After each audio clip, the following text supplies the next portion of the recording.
Yeah, what's going on, fam? It's your man, VACAY-J. Make or Break is the name of the episode. Let's dive right in. So where do we leave off? We left off where George found Malcolm caught in the bear trap, and he pulled the trigger, and it didn't hit him.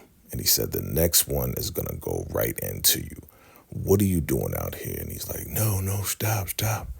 No, stop. And he's not telling him he's obviously caught in this bear trap in a lot of pain on his leg. And George keeps asking him, how did you get out here? How did you escape? What's going on? And he just keeps talking and not telling him. And George pushes the trap on his foot, making him scream and yell. And he's like, I'm not telling you anything. He's like, you're not telling me anything? How did you get out here? Who helped you get out here? He's like, Ruth helped me get out here. He's like, are you serious? Yeah, Ruth helped me get out here. And then obviously he's lying. He's like, yo, whatever, man. I'm calling this in. And he calls it in to Lewis and he says, hey, I caught a deer out here. And he's like, hey, you need help? No, I got this. He's like, you know what? Put your hands behind your back. No, I'm not doing it. And he starts to act like he's about to throw up because remember, he ate that sandwich. He's like, put your hands behind your back and get up. I don't care. The bear trap. And he's losing a lot of blood. And guess what? Yeah, your boy George kicks him in the face, knocks him out, and puts his hands behind his back. Meanwhile, back at the Rockwood campus, we got Ruth talking to Lewis. And she's like, you know what, man? You need to go take care of that. Take care of your girl, Bridget, right? He's like, well, what do you want me to do? He's on his way to tell Dion that, yeah, George caught the prisoner. And she's like, listen, you need to go handle that and do what you need to do with that little thing in between your legs. And he's like, well, we don't got time for that. She's like, are you joking right now? This is not a joke. He's like, all right, I'll take care of it. So Ruth goes on to the pavilion, and here comes River. Ruth. She's like, I don't have any time to talk to you right now, River. What do you want?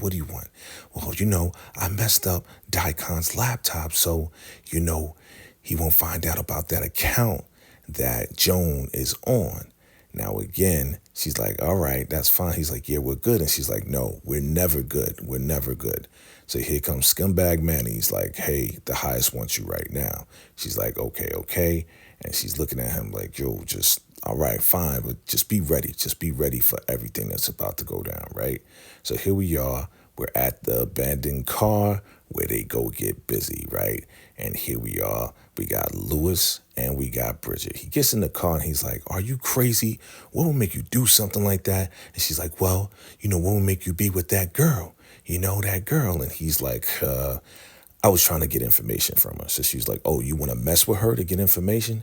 He's like, listen, you got to be cool, man. You remember the plan? Remember what we need to do? Yeah, I remember. She just is like real upset about the whole situation. And he's trying to calm her down, but just trying to get her straight. Like, hey, listen, you got to be ready, all right? You got to be ready for what we're going to do tonight. Take this. And he gives her a strap. She puts it in her boot. He's like, hey, just calm down. So he starts to kiss her just to calm her down, just to reassure her that, yeah, he's still down with her. And that he was just getting information from that girl, which we know is a lie. And he's like, okay.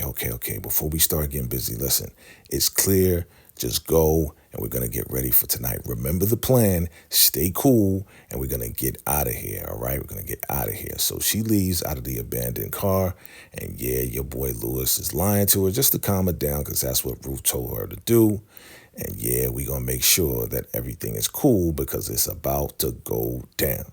So here we are. Ruth goes into the highest's trailer, and Joan is standing there all scared. He's like, Ruth, come over here. I need to ask you a question, right? I was, praying and with my prophecy or whatever, and I saw you two outside and looked like a heated discussion. And she was like, no, it's not a heated discussion. He was like, well, what is it?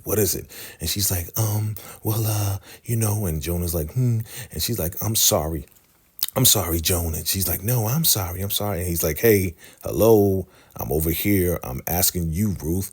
What is this about? Well, I was telling her that I'm kind of jealous that she gets to go to the bank with you, and I don't want any other woman. I don't like how she looks at you, and I'm jealous, and I'm sorry, Your Highness, and all this and that. And he's like, Joan, like, really, Ruth, really, you're jealous, like. Well, I love you. I don't want anybody to be with you except for me, right? He's like, really? All right. And Joan is like, just standing there nervous. He's like, Joan, you can go. And she said to Joan, I'd kill a bitch for the highest. So the highest lets Joan go, and he's like, language, but he's like, you would kill a bitch for me? She's like, yes, for you. And he's kind of smiling about it because, the way that she said it, he was trying to be all proper in front of Joan. But he's really, really pleased that she said that, She's like, yeah, if I was in the street, I would kill a bitch just for you. So she leans over to him, kisses him on the lips, of course, trying to get him aroused, get him in the mood, and to reassure him that, yeah, she was pretty much being jealous over him to show that she really appreciates him. So she's like, listen, I want to wash your feet, before your prophecy. He's like, well, Elder Mother usually does that. Well, she doesn't love you the way I do, right? He's like, yes, she probably stroking him or doing whatever just to make him feel good. And he's like, okay, you can wash my feet. She's like, yes, because nobody else loves you the way I do, and I'm carrying your baby, right? He's like, all right, go ahead. Go get everything ready to wash my feet for the prophecy, right? So she leaves. Ruth runs out, and she runs over to Zane like, where's Elder Mother Marva? Where's Elder Mother? Oh, she's in the kitchen. Okay. And she is on the run. Again, tonight is the night. It's about to go down, but she has to put everything in place. Here goes Lewis talking to Dion, and he's like, hey, we found the prisoner. He was, in that bear trap out there that George set. And your boy Dion starts to laugh, and he says, man, I love that guy. I love George. Yeah, you know what that means, right? So he's like, yeah, so he should be bringing him back. We can't find the other prisoner. The other prisoner's probably not going to come back. He's a scared type of guy. He's like, oh, really? Okay. So Lewis is trying to reassure Dion that everything's going to be all right, and we're going to make this easy for you. And he touches his shoulder. Dion looks at him touching his shoulder, and he asks him, hey, why did you touch me? He's like, well, I just wanted to reassure you that everything's going to be fine. It's like, you could have did that without touching me. Touching me is very intimate. Like, if you're going to touch me, you better be serious, right? So he's telling him, like, if you're going to touch me and be intimate, you better be serious about that, because I will take you back to my cabin or whatever. You know how Dion does it. So we asked Lewis one more question. Do you know who fed the prisoners? And he's like, no, I don't know. He's like, yeah, I found a half sandwich in there. Here we are in the kitchen, and Ruth tells Elder Mother Marva, I'm going to be washing the highest's feet before his prophecy. And she's like, what are you doing, Ruth? What are you doing? She's like, I'm going to be washing his feet. Is that a problem? I don't like that, Ruth. Well, you don't have a choice, do you? No, I don't. Because she knows. She's like, I don't want to have to tell the highest what you did. And she's like, oh, yes, Elder. She's like, okay, well, run along and get this. Wait a minute. Is everything there? Yeah, fine. Okay. And she's about to walk away. She says, what? And Elder Mother's like, yes, Elder. Right? So again, Ruth has her in the palm of her hand, because Ruth can tell the highest what she tried to do, which is take the baby out, right? And she's just looking at her like, I hate you, Ruth, but I gotta be nice to you so you don't tell on me. So here goes Joan, and she's like, hello, Elder. And Ruth is like, I'm not talking to your ass right now. You know what I'm saying? I'm not talking to you. What are you doing here? She's like, well, I just wanted to. And Ruth is just like, nope, I'm not trying to hear it. Get up out of here right now. She's like, you see that pot over there that's boiling? She's like, yeah. She said, yeah, that's going to be on you. You're about to wear that. Now get up out of here, Joan. Not trying to talk to you. Bounce, leave, go, skedaddle. Now, back at the sheriff's office, we got Desiree, and she's still talking to the guys, trying to get that warrant. Here comes Kyle, and it's like, yeah, we can't get it. This waiting thing is crazy, and they're getting frustrated, and they're like, oh my God, the waiting thing is the worst part of all of this. We just got to wait for this warrant and all of this and that. And she's like, what is Fat Boy doing over there, talking about the sheriff? Oh, yeah, you said he was going to go to the bathroom and all of this and that. And he's like, yeah, really? Is he handcuffed? Yeah, he's over there. He's not doing anything, And again, the sheriff is out there. He's about to do something crazy. The sheriff is up to something. So he's like, listen, if you go down, I'm going down too. We don't want any, dead children or whatever. And she's like, listen, just stop. Stop. We're here. We're at work. We're not supposed to do that. So here comes Aaron. He comes over like, are you guys a couple? He's like, what? What are you talking about? He's like, I can tell. I can tell. And Kyle is like, nah, we're not a couple. What are you talking about, man? He's like, yeah, okay, whatever. He's like, whatever. Right? So, your boy Aaron figured it out. He's like, I just want my wife. And she's like, are you okay? He's like, I just want to get my wife. Can we go up there already? He's like, yeah, we're still waiting for this warrant. And, it's just a waiting game. It's just waiting and waiting and waiting. And we're waiting too because we want to see some action going on with the FBI, with Aaron. We want to see them go up there and get these people out. But again, they're scared. They don't know if the children are there or not. Nobody knows. So it's just a waiting game. And they're just talking back and forth. It's really just kind of like a waste. But again, Aaron is like, I just want to get my wife. I love my wife with all my heart. And I would do anything for her. Right? So here we are. We got Zane and we got Lacey. And Lacey is back in her purple garb. Right? No more red garb. And here comes River coming over to Zane. He's like, hey, can I talk to you? And she's like, why do you want to talk to me? And then Lacey's like, why don't you get up out of here? What do you want? Like, we don't want to talk to you. And she's like, oh, you're trying to figure out a way to leave me? And River's like, no, I never leave you. No, that wasn't part of my plan. I didn't want to do that. And Lacey's like, yeah, right. You're such a liar. Everybody around here just lies, man. Why don't you just tell her the truth? You was going to leave her. And you was going to leave everybody, right? No, I wasn't. Can I talk to Zane by herself? And Lacey's like, hell nah, that's my girl. You can't talk to her. Just get up out of here. Just bounce. Like, really, Lacey's being real nasty to River, right? He's like, well, you know what? You want to know the truth? I wasn't going to leave you. I was going to leave Lacey because Lacey can't run. But I was going to take you with me and everything else like that, right? And Lacey's like, why don't you just get out of here? You're such a liar. And Lacey, again, being real nasty to River. She doesn't trust River. She doesn't trust anybody, right? He's like, well, it is what it is. I'm telling the truth. I wouldn't have left you, Zane. I would have left you. I would have left Lacey, right? But I know you wouldn't have left her, so it is what it is. And she picks up the knife like, yo, for real, why don't you go with the men? Just go with the men and leave us alone, right? So River leaves, and Zane is like, was that wise for you to do that? Man, forget him. F him.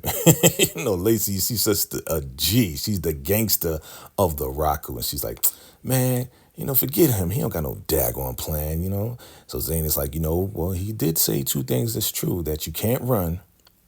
And he also said that I would never leave you. So that is true. So there it is. Oh, that little, sisterhood moment right there. Like, that's her girl. She's not going to leave Lacey. All right, here we go. So now back at the sheriff's office, the guy's trying to take the sheriff back. He's like, come on, man. The sheriff's like, come on, man. You don't have to take me back, man. He's like, why? He's like, man, I got cancer, right? So that's an excuse for not sitting in jail. So the guy's like, all right, whatever. You're not. He's like, man, look, I'm handcuffed. Come on, right? So Aaron sits down, and here goes the sheriff. Yo, they're going to F this up, right? They're going to F this up. He's like, what are you talking about? Look at them. Look over there. They look scared. They don't know what they're doing. They're going to F this up, and you don't need to go up there. He's like, what are you talking about, man? What are you talking about? Why are you talking to me right now, He's like, listen, look at them over there. They're scared as hell, right? They're scared. They don't know what they're doing. You don't need to go up there. I'm telling you right now. So the sheriff is telling and trying to get into Aaron's head. He's like, listen, man, you're going to get yourself killed. Don't go up there, man. Don't do it. I'm telling you right now. So he's trying to trick him and trying to do all this and that. And Aaron's like, yo, can you just shut up, man? I don't want to talk about this with you, man. I don't want to talk about this. Again, trying to get into Aaron's head. He's like, yo, you got to stay on him. You got to stay on him, man. Don't go up there. A lot of people's going to be taken out. You sure you want to go up there? I need to go get my wife, man. I need to go get my wife. I would do anything for my wife. I love my wife. Aaron is just hell-bent on getting his wife. And the sheriff is like, don't do it, man. I'm telling you, don't go up there. It's going to be crazy, right? here we are, back in the kitchen. We got Elder Mother Marva drinking on her tea. And here comes Dion. He's like, Elder Mother, you have to get the food ready. She's like, I need to talk to you, Dion, about Ruth. And he's like, what do you want to talk about? He's like, you know, that baby is getting to her head. She's like, yeah, I know that. It's like, well, you know, we need to do something about that because she's trying to replace us. You know, if she has the highest's ear, then what does that mean for us? And he's like, well, I have the highest's ear and nothing's going to happen to me. She's like, well, you know, there's a way for us to get rid of that baby. He's like, what? What are you talking about? Didn't you confirm that she's pregnant? She's like, yeah. Well, there's nothing we can do about it. Well, you know, there is a way that we can do something, put something in her food. And Icon's like, what? Are you crazy? I don't want to hear about this. I'm done, right? I'm done. Again, same conversation. I'm done. So, Ruth is washing the highest's feet. He's like, oh my God, they're so soft. Oh, what did you do? What did you do? Well, you know, I'm a woman. And we know a couple of things. I'm simple, but we know a couple of extra things. And he's like, simple? You are not simple. She's like, you're highest? Like, well, you're carrying my seed. And because you're carrying my seed, that male seed is making your brain better. She's like, oh, you're right, you're highest. You know, I'm carrying your baby. And yes, you're right. I'm not simple. Like, she's just playing along with the highest, whatever he is saying, which is a whole bunch of craziness and hogwash. She's just playing along with him just to please him, just to make him think that she's on his side, right?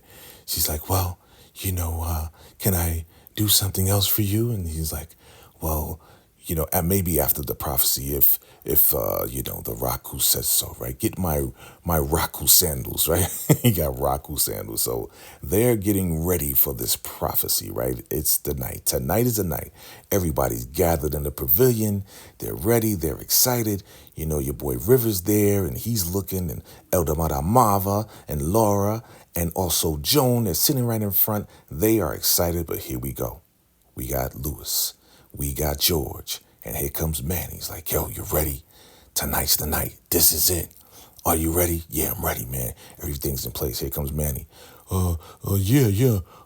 What's going on?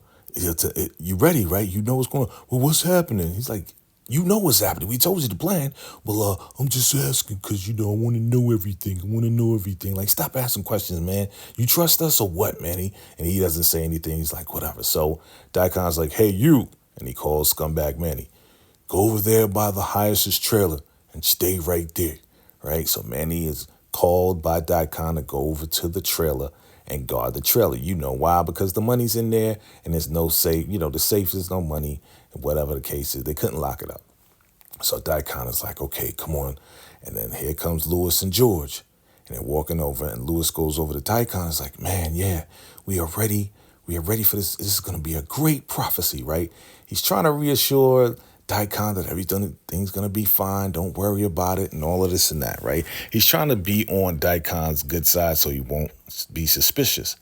So he told George, he's like, yo, it's going down, right?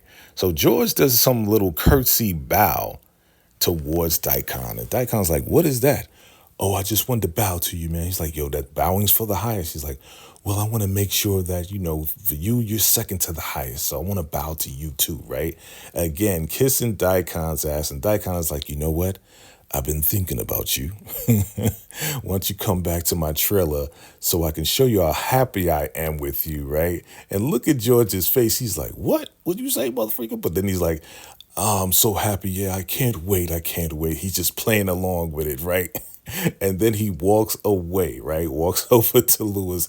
Yeah, Dion wants to give him a little something, right? So he's like, yo, man, this dude right here invited me back to his trailer, man. And Lewis is like, yeah, he want to tap that ass. He's like, or he want to get his head blown off, man. I don't play that. You know, George is like, I don't play that, right? And your boy Lewis is laughing at him like, yeah, see, that's what you get for you kissing his butt, right? So, yeah, it's time.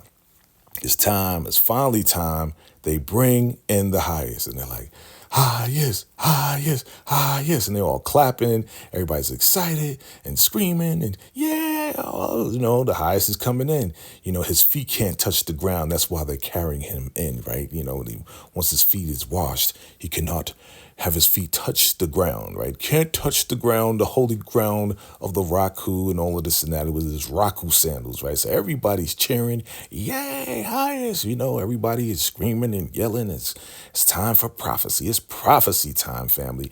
Yes, it's about to go down. Your boy River and everybody's cheering him on. Yes, it is finally that time. We're going to hear what the Raku has to say from the highest, the lowest. But they are going in, they are screaming and yelling. You can see on their face, they're very enthusiastic.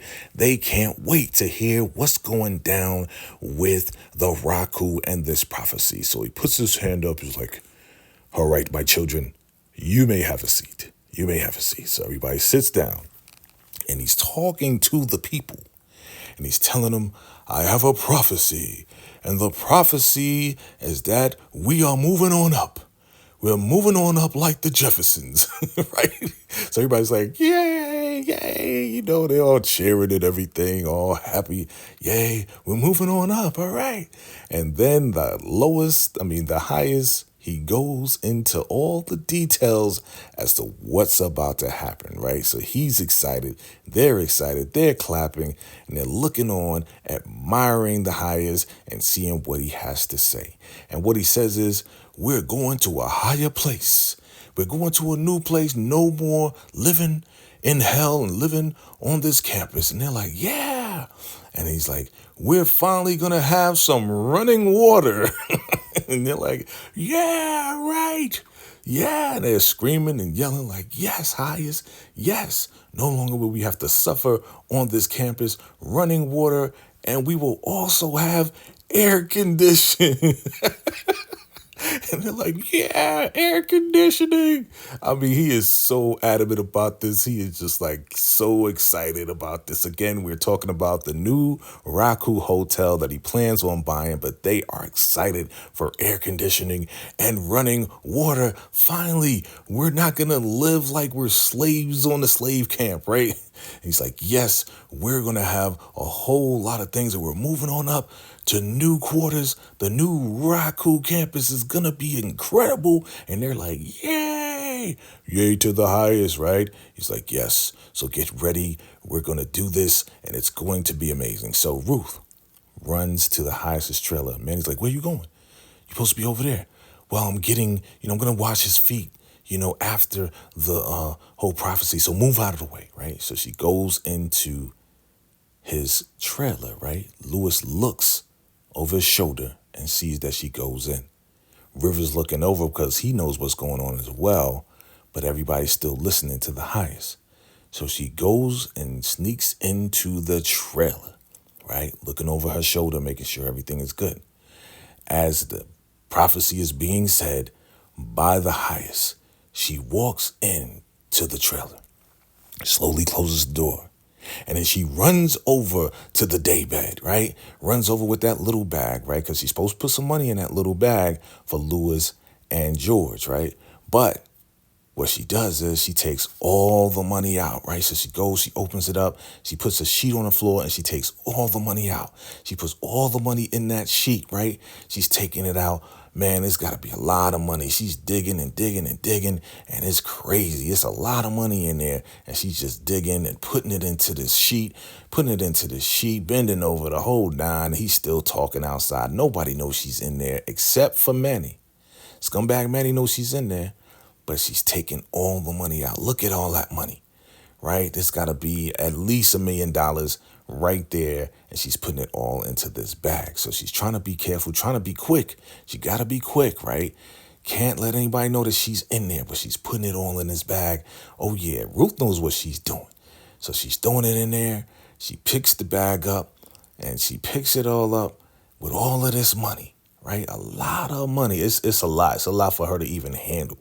So she gets it on up into the sheet, and she runs out the back door, all right? She probably put a little money in that little bag that's supposed to be for the highest Washington feet. So he's like, yes, and we're going to take it to the next level, right? Meanwhile, yes, your girl, she takes that sack of money and she runs to the abandoned car. That's why she got the key, so she can put all the money in the trunk. That was the plan from the beginning when she got the key to open that trunk. So she locks the trunk with all the money and then she runs back, right? And the highest is still talking. He's like, yes, I can't wait for all of you guys to live a better life with the rock coup. Yay, yay. They're cheering him on. And it's all good, right? Everything's looking good. Everybody's happy. Everybody's cheering. It's all good. And here comes Ruth. Ruth walks out with that little bag that supposedly has some little money up in there, right? I think it's $300,000 that she promised to make sure she gets for George and Lewis. Lewis looks over his shoulder. It's like, all right. And she gives him the head nod that she got it all, that she got the money, and yeah, it's time. It's that time, family. It's about time. We've been waiting for this moment. Your boy George looks and he sees and looks over his shoulder and sees Ruth come out of the trailer. Yeah, and then Lewis gives a head nod to your boy George. And George pills the blicky, puts the blicky on Dion.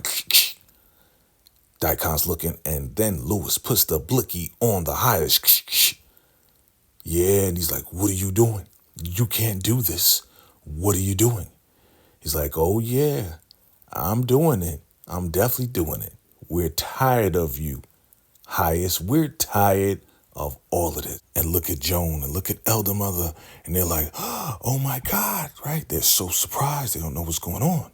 But then you look over, look at River's face. He knows exactly what's going on, but everybody's surprised except for him. He's like, you got to be out of your mind. You can't be doing this right now. He's like, yes, we are. We're tired. We're tired of all of this. And yes, we're getting the F up out of here. And the highest is looking at him like he is out of his mind.